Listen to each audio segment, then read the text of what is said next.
தமிழ்நாடு மட்டும் இல்லை, இன்னைக்கு இந்தியா ஃபுல்லாகவே இதுதான் ஹாட் டாபிக். டீலிமிட்டேஷன், அதாவது தொகுதி மறுவரையறை. தமிழ்நாடு, கேரளா, கர்நாடகா போன்ற சவுத் இந்தியன் ஸ்டேட்ஸ் எல்லாருமே இதுக்கு ஆப்போசிட்டாக வாய்ஸ் ரைஸ் பண்ணிட்டு இருக்காங்க. அதை பற்றி தான் சிம்பிள் அண்ட் கிளியராக உங்களுக்கு புரியுற மாதிரி இந்த வீடியோவில் நான் எக்ஸ்பிளைன் பண்ண போகிறேன். ஒரு ஸ்கூல் இருக்குது. அந்த ஸ்கூலில் கிளாஸ் ஏ அண்ட் கிளாஸ் பின்னு 2 கிளாஸ் இருக்குது. இந்த 2 கிளாஸ்லையும் ஈச் 50 ஸ்டூடெண்ட் படிக்கிறாங்க. 2 கிளாஸுக்கும் ஒவ்வொரு ஸ்டாஃப் இருக்காங்க. ஆஃப்டர் 1 இயருக்கு அப்புறமா கிளாஸ் ஏல இருக்க ஸ்டூடெண்ட் அப்படியே டபுள் ஆகி 100 ஆகுறாங்க. கிளாஸ் பி சேம் 50 ஸ்டூடெண்ட் தான் இருக்காங்க. ஸோ கிளாஸ் பியில் இருக்க 50 ஸ்டூடெண்ட்டுக்கு ஆல்ரெடி இருந்த ஒரு ஸ்டாஃப் போதும். கிளாஸ் ஏல இருக்க 100 ஸ்டூடெண்ட்டுக்கு கண்டிப்பாக ஒரு ஸ்டாஃப் பத்தாது. அங்கே 2 ஸ்டாஃப் போட்டே தான் ஆகணும். ஸோ இதுதான் சிம்பிள் எக்ஸாம்பிள். அதாவது இந்தியன் ஸ்டேட்ஸ்க்கு எல்லாமே சேர்த்து 530 சீட்ஸும் யூனியன் டெரிட்டரிக்கு 20 சீட்ஸும் சேர்த்து அப்படி 550 சீட்ஸ். அதில் 1971 543 சீட்ஸை ஃபில் பண்ணுறாங்க.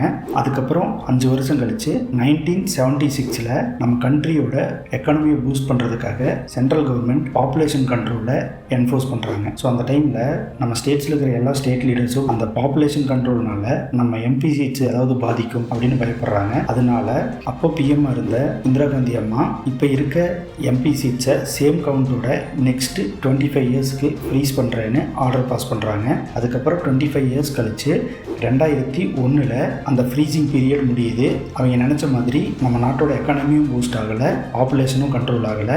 ஸோ அப்போ பிஎம் இருந்த அடல் பிஹாரி வாஜ்பாய் அவர்கள் ஆல்ரெடி இருந்த மாதிரி நெக்ஸ்ட் 25 இயர்ஸ்க்கு நான் இந்த டீலிமிட்டேஷனை ஃப்ரீஸ் பண்ணுறேன்னு சொல்லி ஆர்டர் பாஸ் பண்ணுறாரு. ஸோ இப்போ 2026 செகண்ட் 25 இயர்ஸ் ஃப்ரீஸ் பீரியட் முடிஞ்சிருக்கு.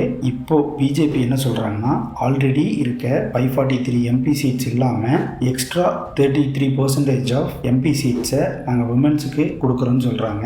அதில் ப்ராப்ளம் இல்லை. ஏன் நம்ம சவுத் இந்தியன் ஸ்டேட்ஸ் மட்டும் அதை அப்போஸ் பண்ணுறாங்கன்னு கேட்டிங்கன்னா, அதாவது பாப்புலேஷன் கண்ட்ரோல் கொண்டு வரப்போ நம்ம சவுத் இந்தியன் ஸ்டேட்ஸ் எல்லாருமே அதை பக்காவாக ஃபாலோ பண்ணாங்க. ஆனால் நார்த் இந்தியன் ஸ்டேட்ஸில் அது கரெக்டாக ஃபாலோ பண்ணப்படலை. அதனால் இப்போ என்ன ப்ராப்ளம்னா, நாங்கள் முன்னாடியே சொன்ன ஸ்கூல் கதை மாதிரி தான், எங்கே பாப்புலேஷன் ஜாஸ்தியாக இருக்கோ அங்கே எம்பிஸ் ஜாஸ்தியாக வர்றாங்க. ஸோ இப்போது சவுத் இந்தியன் ஸ்டேட்ஸில் பாப்புலேஷன் கண்ட்ரோல்டாக இருக்குது, நார்த் இந்தியன் ஸ்டேட்ஸில் பாப்புலேஷன் அதிகமாக இருக்குது. இப்போ நார்த் இந்தியாவில் பாப்புலேஷன் கவுண்ட் ஜாஸ்தியாக இருக்கிறதுனால 33% ஆஃப் எக்ஸ்ட்ரா எம்பி சீட்ஸை நார்த்துக்கு கொடுத்துட்டா நம்மளோட பேச்சு அங்கே பார்லிமெண்ட்டில் ஈடுபடாது. அதனால தான் சவுத் இந்தியன் ஸ்டேட்ஸ் லீடர்ஸ் எல்லாருமே ஸோ அதுக்கு அப்போசிஷன் பண்ணுறாங்க.